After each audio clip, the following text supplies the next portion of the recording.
मालती जी, आपके लिए फोन आया है, वृद्धा आश्रम के प्रबंधक जगदीश जी ने कहा। मेरा फोन? मालती सोचने लगी, कौन हो सकता है? आज कोई खास दिन है क्या जगदीश जी? मालती ने जिज्ञासा से पूछा। हाँ, आज तो आप लोगों का ही दिन है। हमारा दिन? मैं कुछ समझी नहीं, कहकर मालती ने जगदीश जी से फोन ले लिया। हेलो, हैप्पी मदर्स डे मम्मा, उधर से उनके बेटे अंकित का स्वर सुनाई दिया।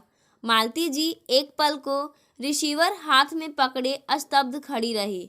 उनके मुंह से बोल भी नहीं फूट सके थे, बस आंखें झरझर बह रही थी और जुबान तालू से चिपक गई थी। क्या हुआ मम्मा, आप ठीक तो हैं ना?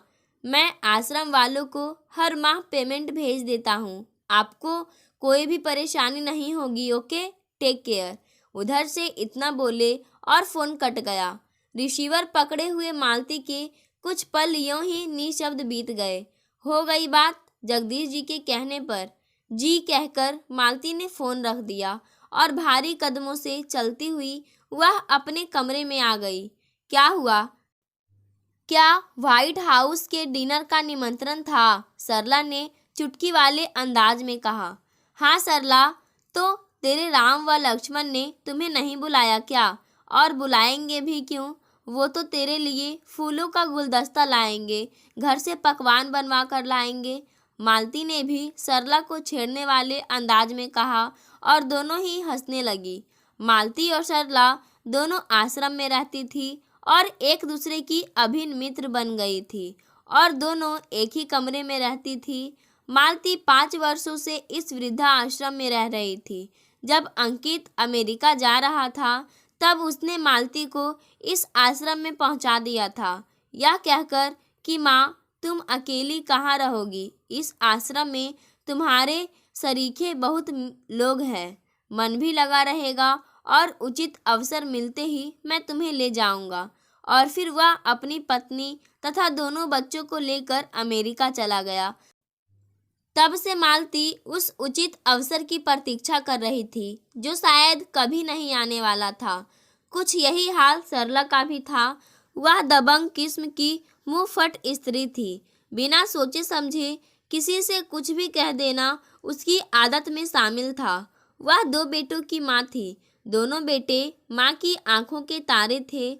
उनका विवाह सरला ने बहुत ठोक बजा कर अपनी पसंद की लड़कियों से कर दिया था, लेकिन जिस घड़े को वह इतना ठोक बजा कर लाई थी वही घड़ा पानी पड़ते ही रिसने लगा। कहने को तो वह 2 बेटों की माँ थी, लेकिन जब वृद्धावस्था आई तो उसका जीवन दयनीय हो गया।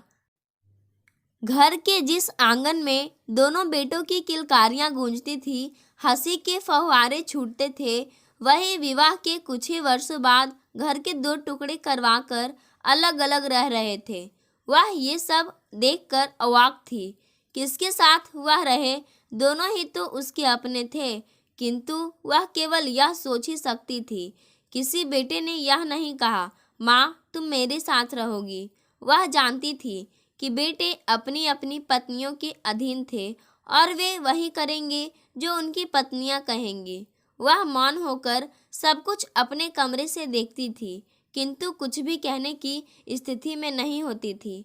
क्या बेटे या बहुएं यह भूल जाते हैं कि कल जब उनकी जीवन संध्या हो रही होगी, जब वे भी अशक्त बूढ़े हो जाएंगे, तब उनका भी यही हश्न हो सकता है। उसे यह भी नहीं पता होता था कि आज किस बेटे के घर से उसके लिए खाना आदि आएगा। कभी कभी तो वह भूखी ही रह जाती थी। माँ का तो बंटवारा हुआ नहीं था। दोनों ही एक दूसरे पर माँ के लिए भोजन उपलब्ध कराने की जिम्मेदारी डाल देते थे। सरला को अपनी परवरिश पर बड़ा नाज था। जब भी किसी स्त्री की दुरावस्था को देखती थी तो यही कहती थी कि इनकी पालन पोषण में कहीं कमी रह गई होगी, वरना आज ये दिन क्यों देखने पड़ते। किंतु जब स्वयं पर गाज गिरी तब उसे अपनी गलती समझ में आने लगी। दूसरों को अपने बच्चों की नकेल को कसकर पकड़ने की सलाह देने वाली क्या स्वयं भी नकेल को कसकर पकड़ सकती थी? स्वभाव की तेज महिला को किसी का भी थोड़ा तेजी से बोलना बर्दाश्त नहीं था। शायद उसकी इसी तेजी ने या अधिक अपेक्षा रखने की चाहत ने उसे इस कगार पर पहुंचा दिया था। माँ की इस दुरावस्था का भान होते ही उसकी बेटी उसे अपने घर लेकर चली गई। 2 माह तो वहाँ ठीक से बीते, किंतु उसका भी भरा पूरा परिवार था। घर में सास ससुर भी थे, जिन्हें अब उसकी उपस्थिति अखर रही थी। इस बात को सरला अब अच्छी तरह से समझ रही थी, कहीं उसके कारण बेटी का जीवन अस्त व्यस्त ना हो जाए। उसने चुपचाप इस वृद्धा आश्रम में आ गई। उसे पैसों का इतना अभाव नहीं था जितना कि अपनों के स्नेह का। सरला अपने विचारों में मगन थी कि मालती ने उसे कंधे से झकझोर कर हिला दिया। क्या हुआ? खाने की घंटी नहीं सुनाई दे रही है? चल भोजन कक्ष में। सभी तो आ चुके हैं, हम दोनों के सिवा। आज मिस रानी ने भरवा करेले बनाए हैं और खीर भी बनाई है। आज तो खाने में मज़ा आ जाएगा, मालती ने उसे गुदगुदाने वाले लहजे में कहा। किंतु सरला एकदम चुप थी। ना जाने क्यों मालती की सरला से इतनी मित्रता हो गई थी, जबकि सरला का रोबीला अंदाज, अखड़ी बोली किसी को भी पसंद नहीं आती थी। किंतु फिर भी दोनों में अच्छा सामंजस्य था। शायद दोनों का दुख एक ही था। यूँ तो आश्रम में सभी रहने वालों को अपने अपने किसी न किसी प्रकार के दुख थे, किंतु इन दोनों की मित्रता, उनका आपसी सद्भावनापूर्ण व्यवहार उन दोनों को एक सूत्र में पिरोए था। दोनों को अपने घर लौटने की आशा थी। मालती कहती, देख सरला, जब मुझे मेरा बेटा लेने आएगा तब तू भी मेरे साथ चलेगी। मैं तुझे इस आश्रम में अकेला नहीं छोड़ूंगी। हाँ हाँ, क्यों नहीं। यदि मेरे बेटे मुझे लेने आएंगे तब। मन में सोचती, कभी नहीं आएंगे। आना होता तो अब तक आ न गए होते। किंतु मालती की आशावादी दृष्टि उसमें भी कहीं न कहीं आशा की एक लौ जलाए हुए थी कि शायद कभी उनके बेटों को उनकी ज़रूरत महसूस हो। कितनी बरसातें आई, कितनी सावन आए, कितनी होली दिवाली आई, पर वे नहीं आए जिनकी प्रतीक्षा थी। हर वर्ष दिवाली पर मालती हर वह पटाखे लाती जो उसके बच्चों को पसंद थे, पर पटाखे बिना जले ही पड़े रह जाते थे। हर वर्ष की होली बेरंग ही बीत रही थी। कहाँ गए वो अबीर गुलाल, लाल हरे रंग से भरी पिचकारियाँ। आश्रम में भी होली पर गुझिया बनती, अबीर गुलाल भी आते, किंतु उसे तो अपनी होली याद आती थी। 15 दिन पहले से ही पापड़, चिप्स, चावल के सेव आदि बनते थे। 1 सप्ताह पूर्व ही पकवान बनने शुरू हो जाते थे।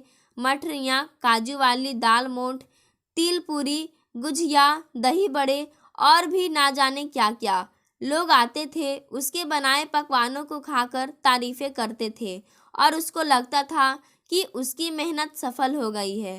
कहाँ गए वो सुनहरे दिन? क्या जीवन संध्या इतनी भी बेरंग हो सकती थी? इसकी तो उसने कल्पना भी नहीं की थी। लेकिन अब तो यही सत्य उन दोनों के सामने मुंह बाएं खड़ा था। दोनों ही अपने अपने गम में डूबी रहती थी, परंतु एक दूसरे का साथ नहीं छोड़ती थी। जीवन के इस कड़वे सत्य को स्वीकारने के बाद भी उनका मोह भंग नहीं हुआ था। आशा और आशा, यादें और यादें, यही तो धरोहर थी उनकी। सरला, मेरा एक काम करोगी? क्या? बोलना। ऐसा कौन सा कार्य बाकी रह गया है जो तुझे करना है? सरला ने ठिठोली की, लेकिन मालती की ओर देखकर सहम गई। वह शून्य में निहार रही थी, जैसे इस दुनिया से बहुत दूर किसी अनजानी दुनिया में विचरण कर रही हो। उसने सरला की ठिठोली पर ध्यान नहीं दिया और बोलने लगी, मैंने अपने पोते की बहू के लिए मकर मुख कड़े बनवाए थे। सोचा था उसके मुंह दिखाई में दूंगी, लेकिन ऐसा लगता है कि उस समय को आने में अभी बहुत देर है और अब तो मेरे पास समय भी नहीं है। सोचती हूँ, क्या कभी मेरे जीवन में वह शुभ अवसर आएगा? शायद नहीं। अब जीवन ही कितना शेष है। कहकर मालती सिसक पड़ी। अच्छा मालती, एक बात बता, हम माताएं अपने रक्त से अपनों बच्चों की सिराओं को सींचती है, उन्हें जीवन प्रदान करती है, उनके सुख के लिए अपना सर्वस्व उत्सर्ग करने को तत्पर रहती है, सारे रिश्ते नातों से उनका परिचय कराती है। क्या वही बच्चे इतने निमरोही हो सकते हैं? सरला ने कहा। मालती कुछ भी ना कह सकी। वह केवल उसका हाथ पकड़कर ढाढ़स देती रही। वह कर भी क्या सकती थी? भला एक अंधा दूसरे अंधे को क्या रास्ता दिखा सकता है? उसने सरला को साथ लिया और अपने कमरे में आ गई। एक छोटा सा बॉक्स खोला जिसमें से नवजात शिशु के लिए छोटा सा लाल रंग का स्वेटर निकाला, टोपी तथा छोटी छोटी जुराबें और एक छोटा सा दूध का गिलास। देख सरला, यह मेरे अंकित का थोड़ा सा सामान है। मैं जब इन चीज़ों को छूती हूँ तो ऐसा लगता है जैसे छोटा गदगदा सा प्यारा गोल मटोल अंकित मेरी गोद में खेल रहा है। बार बार आंचल हटाकर बगल में मुंह मारता है। अभी भी इन सामानों से कच्चे दूध की महक आती है। यही मेरी थाती है। कहकर मालती बिलख पड़ी। सरला कुछ भी नहीं कह सकी, किंतु विचारों से प्रतिपल वह अपने अतीत में भटक रही थी। जीवन के इस कड़वे सत्य को स्वीकारना ही अब इनकी नियति थी, किंतु मन उस पर कभी किसी का जोर चल पाया है कहीं? बार बार बीते दिनों की ओर ही भागता है। एक संतान के लिए लोग कितने जतन करते हैं, क्या क्या नहीं करते हैं, किंतु क्या दे देती है संतानें उनको सिवा अवसाद एकाकीपन के। वे छोड़ देती है माता पिता को तिल तिल मरने के लिए। यह सब जानते हुए भी हम क्यों इस मृग मरीचिका के पीछे दौड़ते हैं? जब भी दोनों एकांत में होती थी, मालती अपने मन की भड़ास निकालती थी, किंतु सरला चुपचाप सब सुनती रहती थी। उसे भी अपने बेटों पर बड़ा गुरूर था, किंतु सब मिथ्या निकला। उसकी सोच थोड़ी आध्यात्मिक थी और वह सबको यही सलाह देती थी, किसी से कुछ भी अपेक्षा ना रखो, तुम्हारा जो भी कर्तव्य है बस उसका निर्वाह करते रहो। किंतु जीवन की इस संध्या बेला में जब वह एकदम अकेली पड़ गई, तब उसे समझ में आया कि उपदेश देना कितना आसान है, किंतु जब स्वयं पर पड़ती है तब सत्य पर से पर्दा हट जाता है। थोड़ी देर में ही दोनों सामान्य हो चली थी। शाम को समय हो चुका था। सभी लोग हॉल में उपस्थित थे। सरला और मालती ने सबसे बाद में प्रवेश किया। प्रबंधक जगदीश जी ने उन्हें घूर कर देखा। दोनों सहम सी गई, क्योंकि वे विलंब से आई थी। आश्रम में जगदीश जी का सभी सम्मान करते थे। यूँ तो वे भी अपनी संतानों की उपेक्षा के शिकार हुए थे, किंतु वे एक पुरुष थे और कर्मठ थे। उन्होंने हार नहीं मानी और इस आश्रम के प्रबंधक बना दिए गए। सभी उनका बहुत सम्मान करते थे। अनुशासनहीनता उन्हें बर्दाश्त नहीं था। रात का भोजन शुरू हुआ। भोजनोपरांत सभी स्त्रियां सरला को घेर कर खड़ी हो गई। उन सभी में सरला बहुत लोकप्रिय थी। वह किसी को कढ़ाई बुनाई सिखाती, तो किसी को लिखना पढ़ना या फिर तरह तरह के व्यंजन बनाना सिखाती थी। सभी स्त्रियां उसे अपना अपना काम दिखा रही थी। सरला हंस हंस कर सबके कामों को देख रही थी तथा तारीफें भी कर रही थी। मालती का मन नहीं लग रहा था। वह अकेले ही अपने कमरे में चली आई और आते ही बत्ती बंद कर सोने का उपक्रम करने लगी। सरला ने आते ही बत्ती जला दी। क्या करती है, सोने देना। मालती खींच कर बोली। अच्छा, बड़ी जल्दी नींद आ गई। रोज तो रात में 12 बजे तक बकबक करके मेरा सिर खा जाती है और आज नींद का बहाना मार रही है। चल उठ, अभी हम लोग दो दो हाथ रमी खेलेंगे। किंतु मालती नहीं उठी। चादर के भीतर उसने अपना मुंह छिपा लिया था। ठीक है, मर, जो भी करना है कर, मुझे क्या करना है। ना जाने क्यों हर समय अपनी ही दुनिया में जीती है। अरे क्या तुझे ही एक दुख है? किंतु मालती ने कोई उत्तर नहीं दिया। बकझक करके सरला भी सो गई। सुबह मालती जल्द ही उठ गई। देखा सरला सो रही थी। अभी तक सो रही है, ना जाने रात में क्या करती है। उसने उठकर कमरे को ठीक किया, स्नान किया और ध्यान लगाने बैठ गई। तभी सरला भी उठ गई। तैयार होकर दोनों कमरे से बाहर आई। चाय नाश्ते का समय हो चुका था। हाँ तो मालती, उन छोटे कपड़ों का क्या करना है? तूने बताया नहीं, सरला ने छेड़ा। यदि मेरी मौत हो जाए तो अंकित को सौंप देना, यह बताकर कि यह उसकी पुत्र वधू के लिए है। मालती ने शांत स्वर में उत्तर दिया और दोनों चाय पीने लगी। दोपहर के भोजन का समय हो चुका था। सरला ने आवाज़ लगाई, चल खाना खाने। रोज तो तू मुझे याद दिलाती है, लेकिन आज मैं तुझे बुला रही हूँ। देर होने पर पता नहीं क्या खाने को मिले क्या ना मिले, चल जल्दी। लेकिन मालती ने नहीं में सिर हिला दिया। सरला अकेले ही चली गई। ना जाने क्या हो जाता है इस पगली को, ना जाने किस जीजी विसा में जी रही है। अरे बेटे को आना होता तो अब तक आना जाता, मुझे क्या करना है। भोजनोपरांत सरला कमरे में आई। मालती उसी प्रकार बैठी थी, गेट की ओर टकटकी लगाए। अकस्मात वह पलटी और सरला से बोली, चल अभी रमी खेलते हैं, आज मैं तुझे खूब हराऊंगी। सरला मुस्कुरा उठी। आखिर तू नॉर्मल हो गई, मैं तो डर गई थी कि कहीं तुझे पागल खाने ना भेजना पड़े। क्यों, मैं क्या तुझे पागल दिखती हूँ? अपने जैसी समझा है क्या मुझको? मालती ने भी तपाक से जवाब दिया। बहुत देर तक दोनों रमी खेलती रहीं। फिर दोनों आराम करने लगी। क्या तुझे अभी भी भूख नहीं है? सरला ने पूछा। नहीं, मालती ने संक्षिप्त उत्तर दिया। सांझा काल के 5:30 बज चुके थे। सरला ने मालती से हॉल में चलने को कहा, किंतु मालती ने मना कर दिया। वह खिड़की से बाहर गेट की ओर टकटकी लगाए बैठी थी। चल ना, कब तक प्रतीक्षा करेगी? कोई नहीं आने वाला है। और उसने मालती के कंधे पर हाथ रख दिया। किंतु मालती वहाँ थी ही कहाँ। वह तो इस आसार संसार से दूर कहीं अनंत में विचरण कर रही थी। हाथ लगते ही उसका शरीर लुढ़क गया। सरला हतप्रभ थी।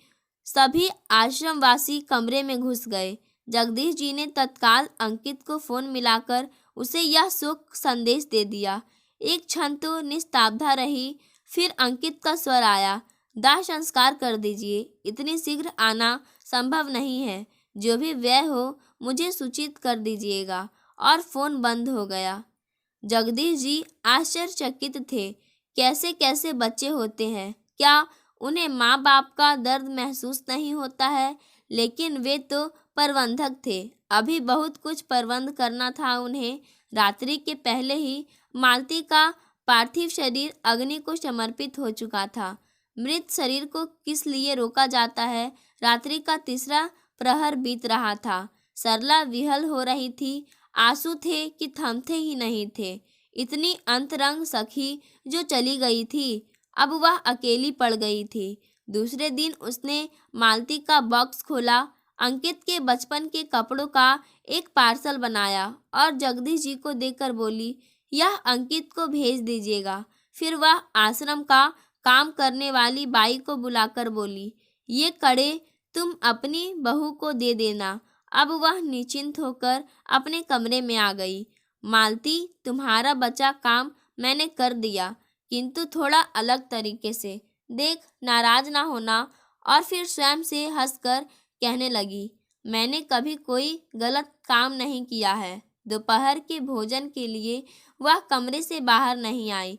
सांझे काल और रात्रि के भोजन में भी वह अनुपस्थित थी। सबने समझा शोक में डूबी है, इसलिए नहीं आई। किंतु प्रातःकाल जब कमरे का दरवाजा नहीं खुला, तब जगदीश जी शंकित हुए और उनके आदेशानुसार दरवाजा तोड़ा गया। सरला का निर्जीव शरीर चारपाई पर खड़ा था। एक हाथ नीचे लटक रहा था, दूसरा सीने पर था और दोपहर बाद उस आश्रम से एक और अर्थी निकल रही थी। सरला को अपनी सखी से मिलना जो था। पाठकों, आज की कहानी यहीं समाप्त होती है। कहानी कैसी लगी अपनी राय कमेंट बॉक्स में ज़रूर बताएं। धन्यवाद।